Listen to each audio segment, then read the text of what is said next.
Hoje nosso assunto aqui no Estúdio CBN é O Tempo que a Gente Tem. É uma série que está disponível no canal GNT com a jornalista e apresentadora da Globo News, Leilane Neubart. Oi, Leilane, bem-vinda à CBN. Boa tarde para você.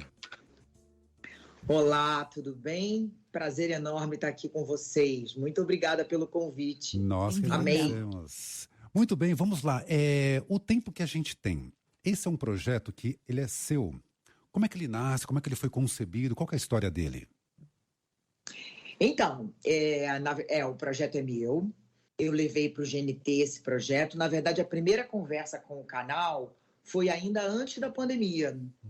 Por motivos óbvios, eu, depois que fiz 60 anos, fiquei bastante mexida com esse assunto, porque a coisa começou assim, eu comecei a receber, na época, no Dia das Avós e tal, eu comecei a receber uns stickers, umas coisinhas de vó, e assim, os desenhinhos, as coisinhas de vó que chegavam para mim, eram sempre uma vovó gordinha, com um coque no cabelo, de óculos, batendo um bolo ou fazendo tricô. Aí eu comecei a pensar, falei, gente, eu sou avó e eu não sou assim, quer dizer, eu não estou representada aqui, né? Aí eu comecei a pensar isso e comecei a olhar em volta, comecei a ver que não existem, nem na TV aberta, nem na TV a cabo, nem no streaming, não tem programas com essa temática, né? Nem mesmo, eu fui no YouTube, tem palestras com profissionais, vocês têm na CBN o Alexandre Kalash, que eu amo de paixão, entendeu? Mas que é uma pegada mais técnica, é uma pegada... Eu tenho um respeito e uma admiração profunda pelo Kalash, ele é meu amigo, ele é um profissional que estuda esse tema há anos, eu já pesquisei muita coisa com ele, já tirei muita dúvida com ele. Então, assim, o Kalash é fundamental, mas eu queria uma outra pegada. E aí reparei também que não tinha comercial, não tinha... Falei, gente, cadê esse público, que é um público tão imenso, um público que não está sendo representado? E todas as pesquisas de televisão e de TV a cabo ou TV aberta, às quais eu tenho acesso, mostram que o público que assiste televisão é um público 50 a mais. Né? Porque os jovens, eles estão na internet. Tudo bem que as TVs estão caçando esse público, é legítimo, mas assim, aí eu fiquei pensando, por que não tem nada para mim? Né? Por que não tem nada falando disso? Né? Aí eu comecei a ficar, aí sentei, a primeira conversa com o GNT foi antes da pandemia, aí veio a pandemia. Aí veio a pandemia, segura tudo, para tudo, porque eu tô no grupo dos idosos, todo mundo em casa, todo mundo preso, falei, não tem como levar à frente esse projeto.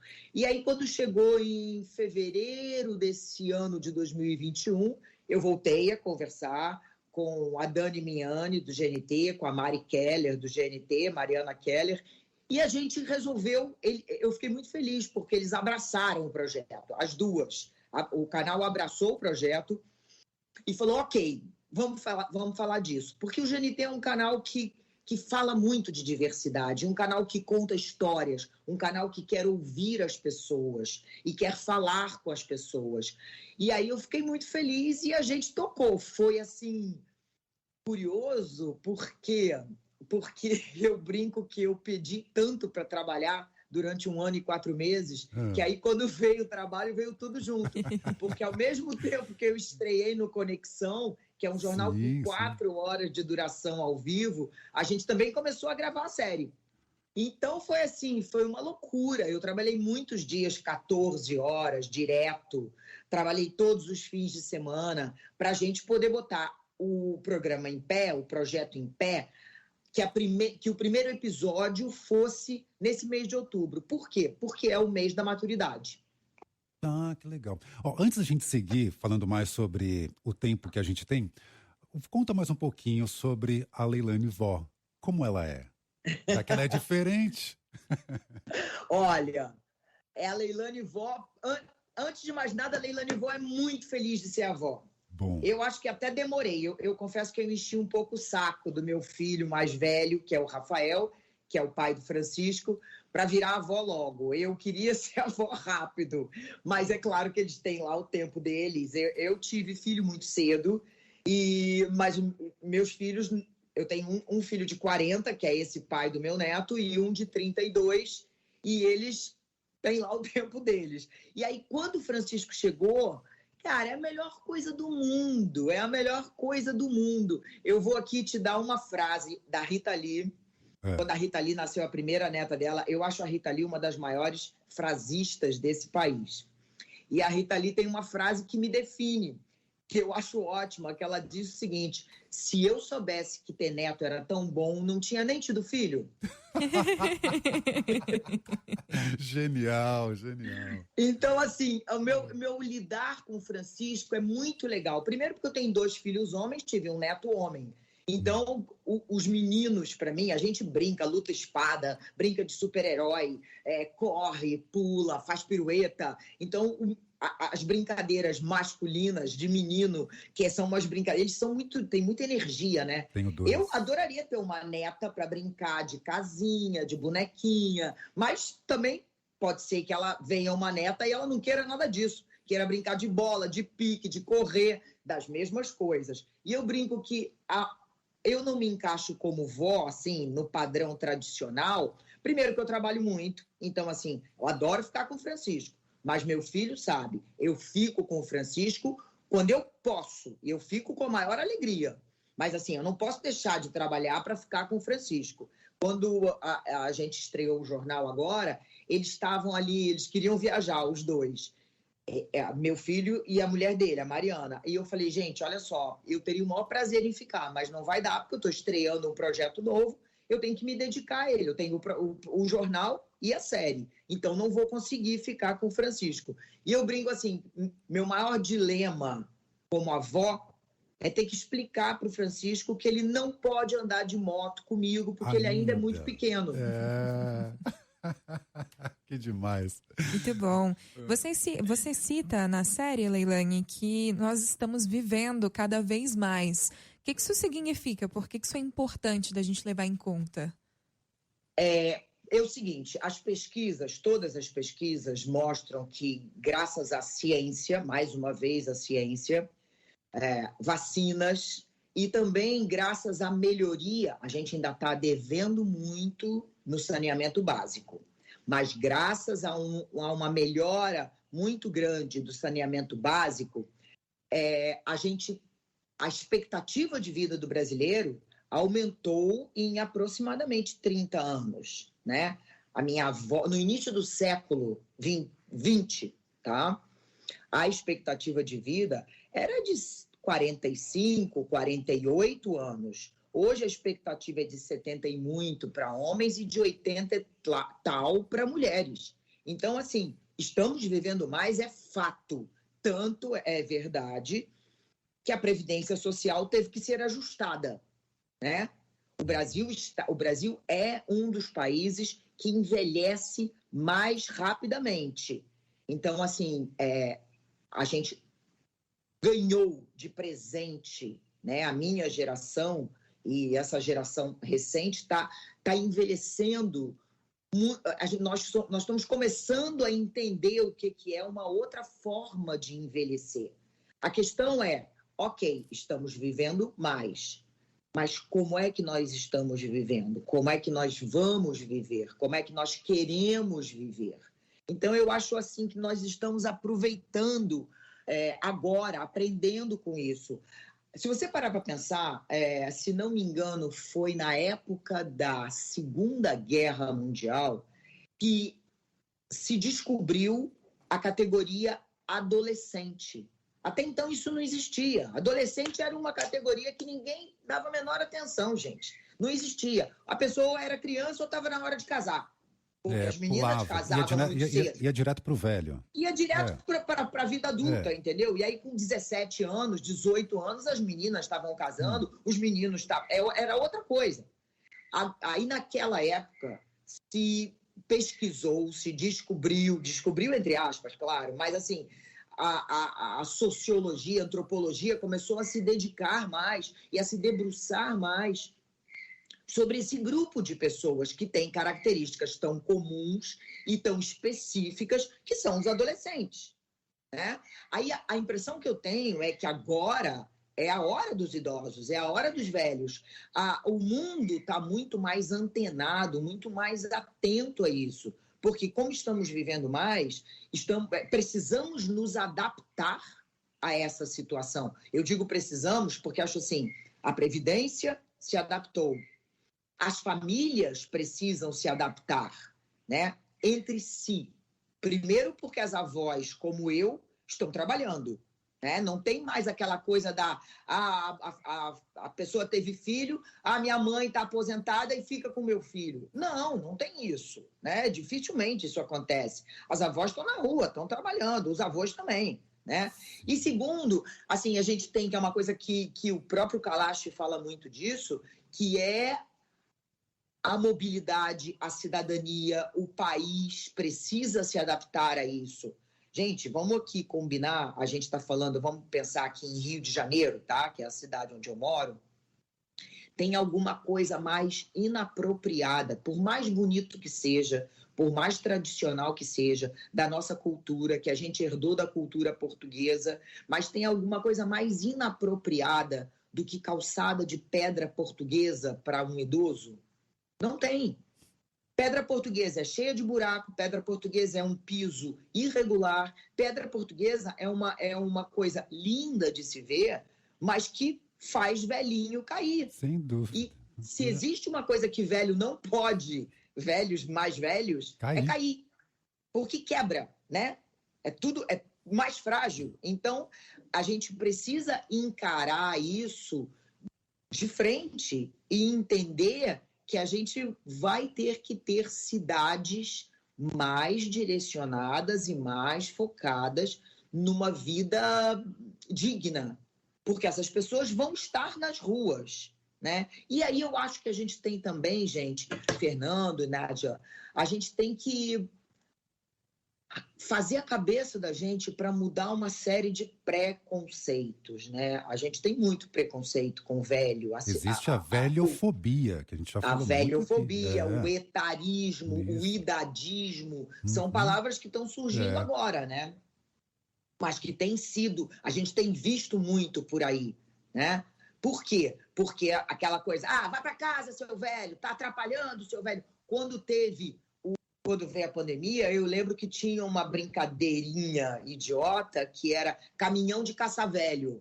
Nossa. Porque os idosos tinham que ficar em casa por conta da pandemia, e o pessoal tinha sempre um meme do caminhão caça-velho. Isso é muito cruel, né? A gente não tem... Eu fui procurar no dicionário, gente, a palavra velho. É uma coisa impressionante. Eu vou até me dar aqui a pachorra de fazer isso Adoramos aqui dicionário. mais uma vez. Olha aqui. Significado. Se você... Sinônimos. Quer ver? Sinônimo. A palavra velho é uma coisa assustadora. Olha bem o que o nosso dicionário fala sobre velho. Gasto, acabado, puído, surrado, usado, antigo, antiquado.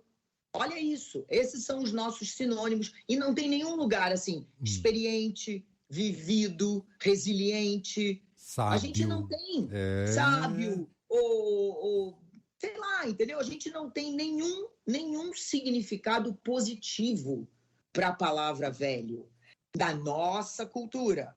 Se você pegar as culturas dos indígenas e dos africanos, as duas culturas, de origem indígena e de origem africana, elas têm um respeito muito maior do velho. Por quê? Porque a cultura, de uma maneira geral, tanto na cultura indígena quanto na cultura africana, elas são passadas pela oralidade. Então, elas são contadas. Como elas são contadas por quem? Pelos velhos. Então, você só sabe das suas festas, dos seus rituais, das suas crenças, porque elas são contadas pelos mais velhos. A gente, como tem o Google e as outras ferramentas... A gente acaba não contando. A gente acaba não contando e não dando valor. É uma coisa muito triste isso, mas é uma coisa que eu acho, sinceramente, quando eu pensei na série, a gente pensou muito nessa questão, se eu puder ajudar uma pessoa, sabe, a tratar bem um idoso, a pensar do ponto de vista assim, tipo assim, como é que você trata o idoso? Como é que você quer ser tratado? Entendeu? Porque todos nós, é óbvio, né? Mas a gente não para, ai, não quero falar de velhice, não quero pensar em ficar velho, odeio essa ideia de ficar velho. A única outra opção, gente, é bem pior, que é morrer, né? Sem dúvida, Então, bom. E aí vocês começam a série, o tempo que a gente tem, o primeiro episódio já está disponível no GNT, começam da melhor forma, falando sobre sexo e velhice. Porque amor e sexo não é coisa só para jovem. é isso, é isso. Eu acho isso importantíssimo. A gente tem essa tendência, né, a associar que sexo, especialmente o sexo. Amor é aquela coisa, se você vê dois velhinhos, dois coroas, não digo nem velhinhos, dois coroas se beijando, todo mundo, ai, ai. Por quê? Porque o corpo não é mais aquele corpo maravilhoso, sensual. Ué, mas o desejo está lá. Desejo é uma coisa que eu acho, o desejo de uma forma geral, o desejo como chama, né? Desejo de viver, ele não morre. Ele vai estar em você, tomara, o tempo todo. Ah, mas tem a menopausa, os hormônios mudam. Tem. Assim como tem uma certa dificuldade para os homens, algumas. Agora, a medicina está aí para isso, gente. Eu garanto que a medicina pode ajudar, né? Então, vamos lá, vamos correr atrás, porque a vontade está aí. A vontade está... o que a gente fez...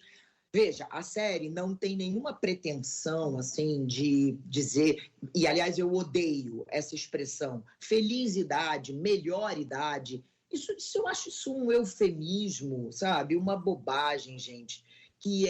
Não é isso. Não é nem feliz idade, nem melhor idade. É uma fase. É uma das etapas da vida, né? A gente vai dizer, você vai dizer assim, mas na adolescência a gente tem um monte de problemas. Eu, particularmente, não queria voltar à minha adolescência por nada. Eu era cheia de espinha, eu era insegura, eu não sabia, eu era tensa, eu morria de medo de não ser igual a todo mundo e não ser aceita no grupo, né? Mas tem a fase adulta, na fase adulta, a gente é mais bonito. Sim, mas eu trabalhava que nem uma louca, eu tinha que fazer reportagem, apresentação de jornal, entrevista, filho, marido, escola, judô, natação, fazer mercado. Então, assim... Era uma África, né? Eu tinha que trabalhar pra caramba, era lenha, né? Lenha, muita coisa. Aí aí tem uma hora que, assim, os filhos cresceram, né? A vida tá caminhando, então o tempo passa a ser seu. Claro que tem umas coisas ali paralelas. Você perde colágeno, você fica de cabelo branco, você tem ruga, né? Mas, ok, tem ruga. Quando eu era adolescente, eu tinha espinha. Tem remédio para isso, você vai ali negociando, né? Então, tudo isso, a gente chegou à conclusão de que a gente queria falar dessa etapa da vida como ela é, como mais uma etapa. E se você parar para pensar, hoje a gente vive aí pelo menos metade da vida nessa etapa. É verdade. Porque no princípio você é criança, depois você é adolescente. Então sobrou ali de vida adulta, vamos pensar aqui, dos 20 aos 50, são 30 anos. Depois que você faz 50, você vai ter pelo menos mais 30 de idoso, supostamente. Se você for calcular com 60, você pode viver até 90, né? Idoso. Né? Então, assim, o que a gente não quer? A gente não pretende dizer que esta fase é um mar de rosas. Não, mas nenhuma fase é. A vida sempre teve, sempre vai ter coisas difíceis e coisas boas, né? O que a gente quer é mostrar como que as pessoas estão vivendo essa fase, como que as pessoas estão se descobrindo, né? Histórias de pessoas. Nós pegamos perfis bem diferentes. Nesse episódio do Amor e Sexo, a gente tem a Elisa Lucinda, que é maravilhosa, poeta. E eu morro de rir, porque ela diz assim, Cara, quando eu comecei a namorar ele, eu me dei acordo que eu tinha idade para ser a avó dele. Ela fala. Então, ela brinca com isso quando ela dá entrevista. É. Aí a gente tem a Carla Alexandre, que a Carla é casada com o mesmo marido há mais de 30 anos. Então, a gente falou sobre essa coisa do sexo, do tesão no casamento longo. Tem uma frase muito boa dela, acho que é dela, que é assim, tesão nessa fase é além do corpo. É isso, Essa exatamente. frase é boa. Porque você vai envelhecendo com a pessoa, o tesão ele não está só no olhar. Gente, a gente tem que quebrar esses mitos, né? O que ela mesma cita, que a Isabel Allende diz que o ponto G é no ouvido, né? Então é aquela coisa assim, dependendo de como você conduz a relação, tesão é uma coisa que não termina e não tem que terminar, né? Assim, eu lembro do meu avô, o meu avô quando tinha mais de 80, uns 85, alguma coisa assim. Eu lembro que uma vez ele falou para mim, falou, minha filha, acho que agora eu tô ficando broxa. Aos 85? Então, isso era maravilhoso. Então, são essas coisas que você vai ouvindo. E tem a Shirley Alexandre, a Shirley Adelaide. A Shirley, ela diz isso. Ela conheceu o namorado, ela não quer casar, ela ficou meio traumatizada com o casamento. Sim. Ela teve 2 casamentos ruins, ela não quer casar de jeito nenhum. Mas ela conheceu um cara mais velho que ela, na internet. E aí, eles estão namorando. E ela disse, Leilane, tem brinquedinho, tem filme pornô, tem tudo que a gente quiser. A gente se diverte. E o cara é mais velho que ela. Ela tem perto dos 60 e o cara é mais velho que ela. E ele se mete nos namoros da família dela. E tem mãe. Ele é um conselheiro. É a coisa mais linda do mundo. Muito bem. Hoje nós estamos falando sobre a série que está no GNT, que se chama O Tempo que a Gente Tem. Quem produz, quem faz tudo isso é a Leilane Neubart, que é a jornalista e apresentadora na Globo News. A gente faz uma pausa. Estúdio CBN. Apresentação: Fernando Andrade e Nadédia Calado. Hoje falamos sobre a série que está disponível no GNT, que se chama O Tempo que a Gente Tem. Quem apresenta é Leilane Neubart, que está com a gente hoje, jornalista, apresentadora da Globo News. Leilane, queria voltar com um e-mail que eu recebi muito legal, da Patrícia Rosa. Está ouvindo aqui o assunto de hoje. Ela é fisioterapeuta, gerontóloga e conta que não há uma semana que ela não escute casos de pacientes que sofrem preconceito, discriminação, inclusive dos colegas médicos. Ao longo dos 20 anos, mais de 20 anos de carreira dela, já atendeu ao menos 10 centenários. O paciente dela mais velho chegou aos 107, com integridade cognitiva total. Este perfil de velhinho, conta ela aqui, frágil, ultrapassado, mulheres e homens de 80 anos, estão muito casos no auge de sua potência. Não trate o idoso como criança, muito menos como incapaz, diz aqui a nossa ouvinte, Patrícia Rosa. Olha que legal, hein?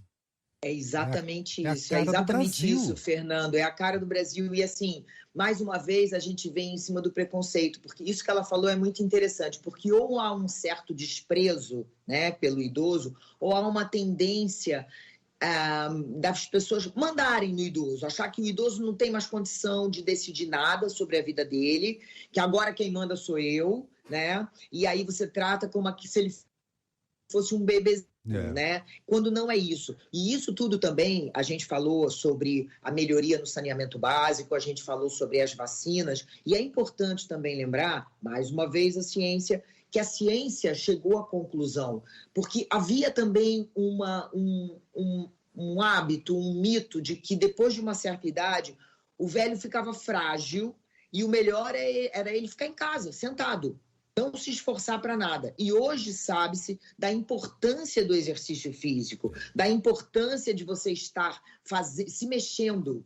Nós somos um animal feito para estar em movimento e não para ficar parado, né? Então, quando você se exercita, você vai perdendo tônus muscular e os seus ossos podem ir enfraquecendo, você vai perdendo elasticidade. Então, todos nós precisamos exercitar tudo isso, né? A própria questão da calcificação, está provado que os exercícios aeróbicos, o caminhar, ele ajuda você a evitar a osteoporose, a osteopenia. Então, tudo isso é fundamental.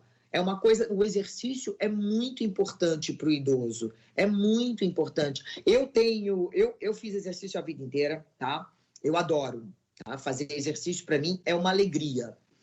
E na academia que eu faço, do meu lado tem uma senhora, Conceição, que agora, depois da pandemia, enfim, ela parou de ir, mas até a pandemia, a gente se encontrava muito lá. E a Conceição tinha, ou seja, deve estar com 95 agora, ela tinha 93 anos. E era minha colega de academia.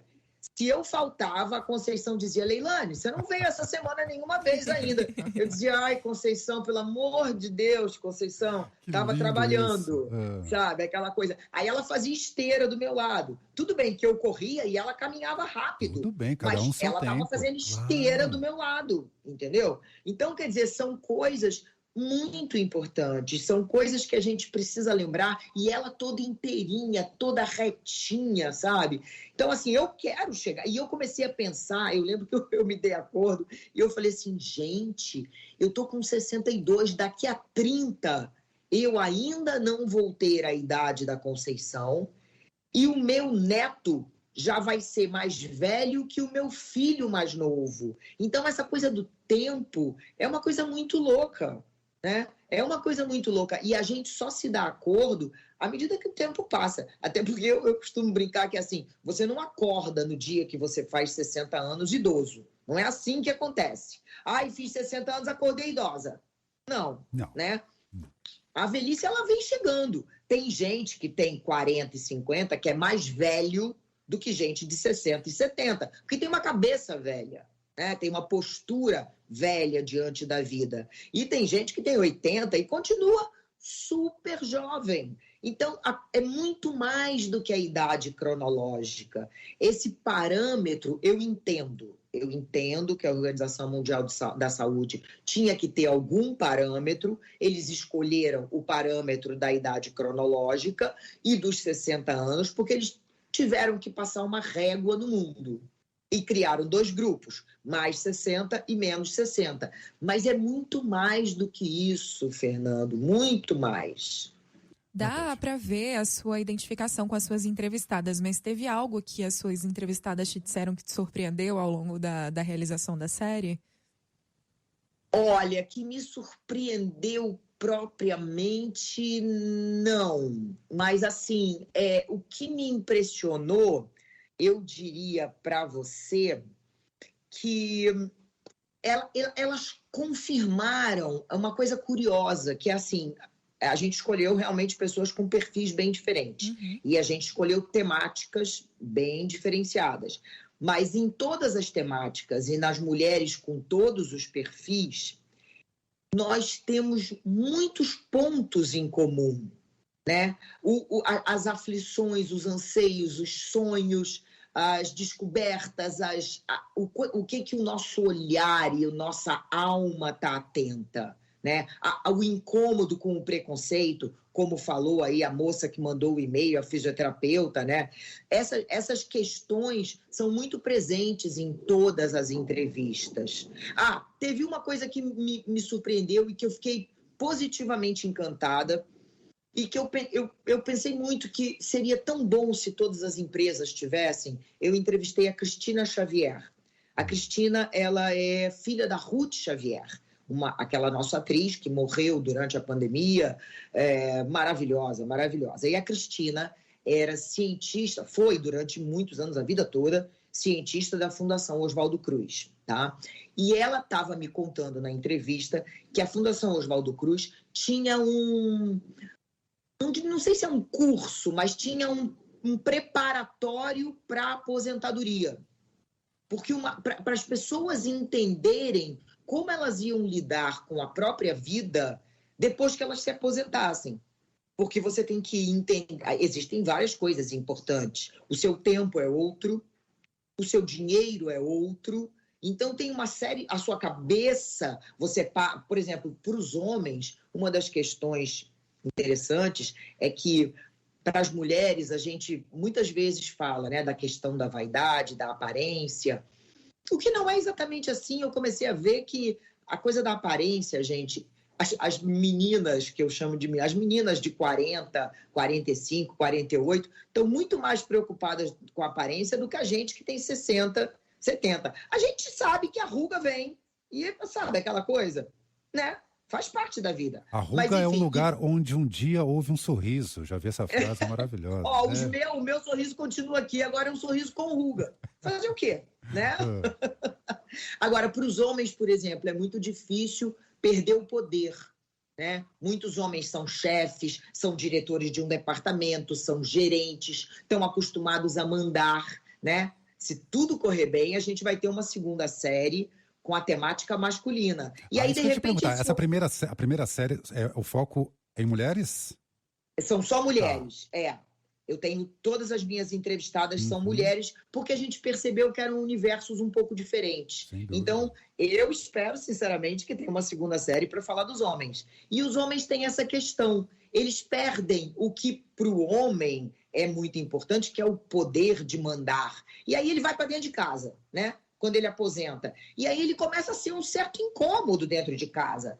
Porque a casa não está acostumada a ter aquele homem ali. Então ele é um incômodo na hora de passar o aspirador, ele tá ali meio fora do ninho, né? Ele está ali dentro de uma situação que não era o comum. E não se preparou para isso. Então, na Fundação Oswaldo Cruz, eles pensam nisso, eles discutem isso?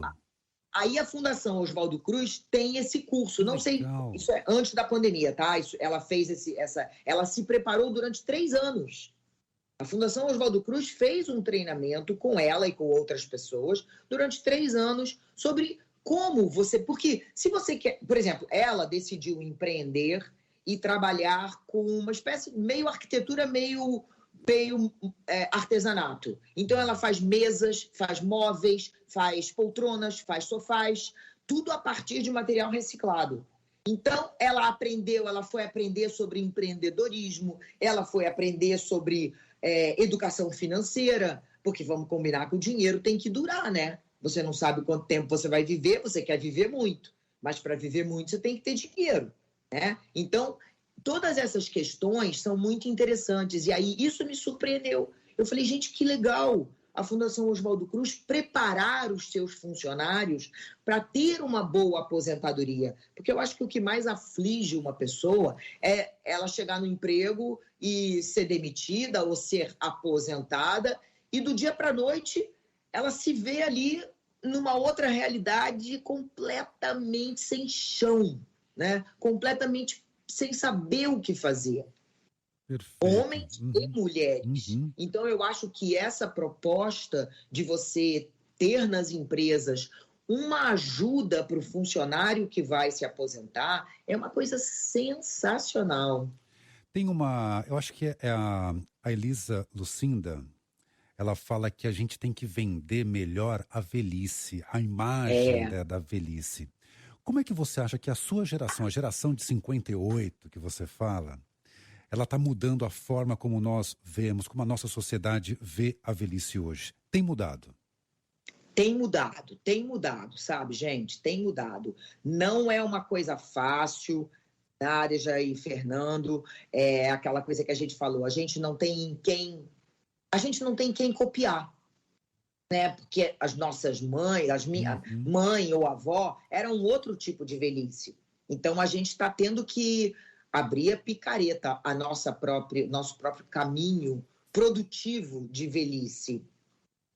E a gente está aprendendo. E a gente precisa, no meu caso, né? Como é que eu posso contribuir? Cada um pode contribuir à sua maneira. O Alexandre Kalash é um cientista, né? Estuda esse tema. Eu sou uma comunicadora, então eu vou fazer uma série sobre esse tema. As pessoas que têm as suas comunidades. Eu entrevistei Mãe Meninazinha de Oxum, que é a Ialorixá de um terreiro em São João de Meriti. Ela trabalha isso com a comunidade dela, né? Ela é a líder daquela comunidade. Então, acho que cada um de nós tem que cada um à sua maneira, desfazendo esses preconceitos e ajudando as pessoas a entenderem. Primeiro, trate bem o velho, porque você vai ser velho. Segundo, o velho precisa ser respeitado, merece ser respeitado, deve ser respeitado. Ele está vivendo uma fase da vida, que é como qualquer outra. Tem limitações? Sim, tem limitações. Mas ele é aquela mesma pessoa que viveu a juventude e a vida adulta, agora está velho. É só isso. Uhum. Como é que tem sido o retorno que você está recebendo do público, Leilane? Já vi nas redes sociais bastante gente falando da série. O primeiro capítulo foi agora, dia 14, né? Que começou. Foi, exatamente. Eu vi no Globoplay, então já fica a dica. Nádia, pois é. Tem no Globoplay, tem reprise. Amanhã tem reprise 1h35 da tarde. O retorno tá maravilhoso. Eu vou ser, assim, como diz o outro, modéstia às favas. O retorno tá muito bom. Eu estou muito feliz. As pessoas estão dizendo exatamente o que eu gostaria. Se você me perguntasse o que você queria com a sua série, eu queria exatamente que as pessoas se identificassem. E eu tenho ouvido muito isso. Nossa, Leilane, eu me identifiquei. Nossa, Leilane, eu me vi inteira ali. Porque é isso. Como a gente não tinha o nosso, e eu me coloco, porque eu tô nesse grupo, lugar de fala, agora a gente tem um lugar de fala. Vamos falar disso, vamos tocar nesse tema, que é um tema que vai ser o tema mais importante. A gente já teve aí um respeito aos adolescentes, a gente está buscando o nosso respeito às diferentes etnias, aos indígenas, aos negros. A gente vem buscando um respeito, uma compreensão aos corpos diferentes, às pessoas que são portadoras de deficiência. Tudo isso, a inclusão é uma coisa que tá no nosso mundo, faz parte do nosso mundo. Então, vamos incluir, entre as muitas categorias que precisam ser respeitadas e bem tratadas e ouvidas, os velhos. E tem um preconceito, sabe, que, assim, a palavra velho... Primeiro, eu pensei em usar o termo novos velhos, mas não foi muito bem aceito, para você ver como a palavra velho já é uma palavra por si só, meio complicada, né? Entendi. Agora, o que você percebe quando as pessoas falam algo do tipo, olha, isso não é coisa para sua idade? Olha, é engraçado isso, né? É tão engraçado assim que às vezes eu até eu mesma me pergunto, será que eu tô com preconceito? Será que eu tô me censurando porque eu tô achando que algumas coisas não ficam bem na minha idade, sabe? E uma vez eu ouvi a Constança Pascolato falou numa entrevista no Conversa com Bial, uma coisa muito interessante, que ela dizendo, Constança é linda, né? E ela dizendo que uma vez ela botou uma mini saia com uma meia grossa no inverno, e ela se olhou no espelho e ela disse, olha, tava até ok, porque a minha perna tá ok, mas eu olhei e parecia um corpo que não era meu, porque aquele corpo não era a metade de baixo daquela cara. Porque tem uma hora que parece que as coisas não combinam, entendeu? Então eu acho assim, não existe, isso não é legal para sua idade, né? Tem pessoas que são novas e que se vestem com uma caretice de um jeito, e ninguém diz para elas, nossa, você está vestida como uma velha, né? Ou se diz, é sempre pejorativamente, né? Agora, é muito comum você dizer, nossa, mas essa roupa tá muito jovem para você. Para mulher, então, principalmente isso, Leilane. Para mulher, muito. Muito. Até porque a variedade de figurino é muito maior, né? Nosso figurino varia muito mais, certo, Nádia? Então, a gente é muito mais cobrada em relação a isso. Então, eu acho assim, não tem o certo e o errado. Tem o você se sentir bem ou você não se sentir bem. Eu acho que é uma coisa de você se sentir à vontade naquela situação. Se aquilo te deixa à vontade, ponha. Qual o problema? Entendeu? É aquela coisa, eu não me sinto à vontade hoje com algumas coisas que eu me sentia à vontade quando eu tinha 20 anos. Mas sou eu não me sinto à vontade. Não é porque... E eu estou sempre me perguntando, Será que isso é porque eu não estou bem, me sentindo bem? Ou será que eu estou me censurando? Eu faço essa pergunta para mim mesma constantemente. Leilani, fazer a série foi muito diferente para você do que você costuma fazer profissionalmente? Olha, foi bem diferente. Eu adorei a sua pergunta porque foi bem diferente. Quando eu sentei com a Suzana Lira, que é a nossa diretora, a gente tem... É muito legal que assim, o nosso grupo é um grupo bem feminino. A gente tem homens na equipe, claro, mas é um grupo muito feminino. E Suzana, Muriel, Helena, né? É o pessoal da produtora Moda Operante, que é um pessoal muito legal. E quando a gente começou a conversar, porque a gente começou ainda por Zoom, né? Até eu tomar a segunda dose e ser liberada e tal. E a gente começou a... Eu falei para elas, gente, eu não quero uma sequência de reportagens, porque isso eu faço há 40 anos, né? Eu faço reportagem a vida inteira. Eu poderia ter oferecido uma reportagem com essa temática, mas não, eu queria um documentário. Tanto que veio, a ideia foi da Suzana, de que a gente não iria ouvir um especialista, porque isso é um formato de reportagem. Você entrevista as pessoas, aí você vem, o especialista disse que você deve fazer isso, não deve fazer aquilo, não sei o quê, não sei o quê. Não, a gente não queria um especialista, a gente queria gente, a gente queria pessoas, testemunhos, sabe? Assim, as pessoas contando as suas histórias. E aí teve uma outra coisa que me tirou completamente da zona de conforto, e a Suzana colocou muito isso outro dia, ela brincou, ela escreveu para mim e falou assim, porque a gente vai cortando os episódios juntas, né? Ela me manda, eu vejo, converso com ela, mando de volta e tal. Aí ela falou assim, cara, tô adorando te ver fora da zona de conforto.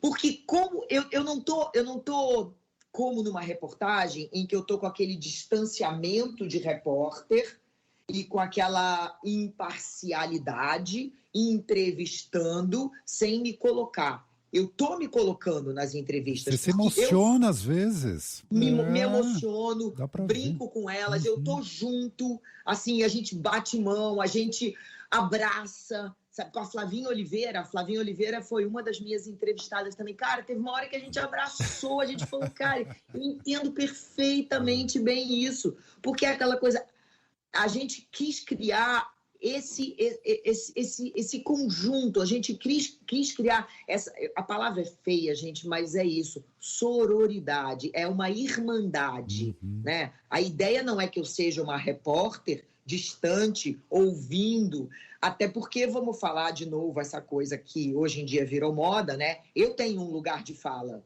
eu não sou uma jovenzinha de 30 anos fazendo uma série sobre o tempo. Eu sou uma mulher de 62. Então, estamos ali vivenciando as mesmas questões. Então, isso é muito legal. Isso foi muito legal de experimentar. E, assim, o meu meio de transporte no Rio de Janeiro, que é moto muitas vezes, né? Tem imagens minhas de moto, vai ter uma imagem minha cantando, que é uma coisa que não tem... Eu morro de vergonha, porque, para mim, isso é totalmente... fora dos padrões, né? A gente, jornalista, é aquela pessoa que só existe séria, de blusa de manga comprida, roupa bem comportada e postura absolutamente equilibrada. Até né? que se mostre o contrário. Tá. Mas deixa eu nunca fui esse padrão, né? Eu já chorei no ar, eu já regalei olho, o pessoal brinca que eu bufo, porque eu não consigo. Você não é imparcial. Gente, não é isso. Eu sou um ser humano. De ferro, claro, claro. Eu não vou dizer que o menino foi arrastado pelo cinto de segurança, por ladrões que roubaram um carro, sem que isso me desespere. Eu vou mostrar que eu estou desesperada com isso. Ou que um negro apanhou na porta de um supermercado da maneira como a gente já viu acontecer. Pelo amor de Deus. Né? Não dá para falar isso com carinha de paisagem. Claro, né? Então, realmente, eu me emociono. Na série, mais ainda. Helena, fala pra gente, o tempo que a gente tem. Serão quantos episódios nessa primeira temporada?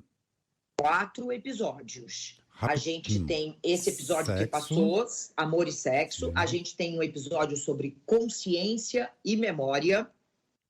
Tá. A gente tem um episódio sobre descobertas, que é justamente essa questão do o que a gente descobre quando o tempo vai passando, né? Uma coisa muito comum é as mulheres, né, que eu estou ouvindo, quererem fazer um curso ou se dedicar a uma coisa que elas nunca se dedicaram. Por exemplo, essa situação, né? A Cristina Xavier, ela foi cientista, ela é cientista da Fundação Oswaldo Cruz, com doutorado em Londres, e ela foi fazer artesanato, móvel, arquitetura, é outra coisa, né? Então, teve uma outra moça, a Márcia, que ela foi trabalhar com doentes terminais, um trabalho voluntário. Quer dizer, ela foi ficar ali frente a frente com a finitude, né? É uma situação muito... Eu, por exemplo, eu sou jornalista. Se você entrar no meu Twitter, tem lá, jornalista/florista. Aos 55, mais ou menos, eu resolvi que eu queria ser florista. Aí eu fui fazer um curso de flor, eu fui estudar, eu fui para Nova York, eu fiz curso em São Paulo com o holandês, porque eu queria fazer outra coisa. Há uma certa inquietação. Bom. Tipo assim, o tempo está passando, eu quero fazer alguma coisa a mais, eu quero fazer mais. Então vamos lá, desculpa, de novo. Amor e sexo, Sim. consciência e memória, descobertas e trabalho. Porque é uma coisa importante, né? Bom, para o nosso ouvinte, para quem nos acompanhou, para assistir o tempo que a gente tem, tá no GNT, também dá para assistir no Globoplay, certo? Certíssimo. Leilane, um prazer falar com você. Parabéns pelo novo trabalho e até uma próxima. Muito obrigada, vocês dois, Fernando, Nádia, muito obrigada pela oportunidade, muito obrigada pelo papo. Vocês são dois muito jovens ainda, mas eu espero que vocês... A gente chega lá. Vocês vão envelhecer bem, essa turma Tomara. que vem aí, vem com o caminho aberto pela gente, vai ser bem melhor. Muito obrigado. Muito obrigada. Leilane Neubart. Um beijo grande, obrigada a Obrigado. todos que nos ouviram, foi um prazer. Um beijo. Leilane Neubart.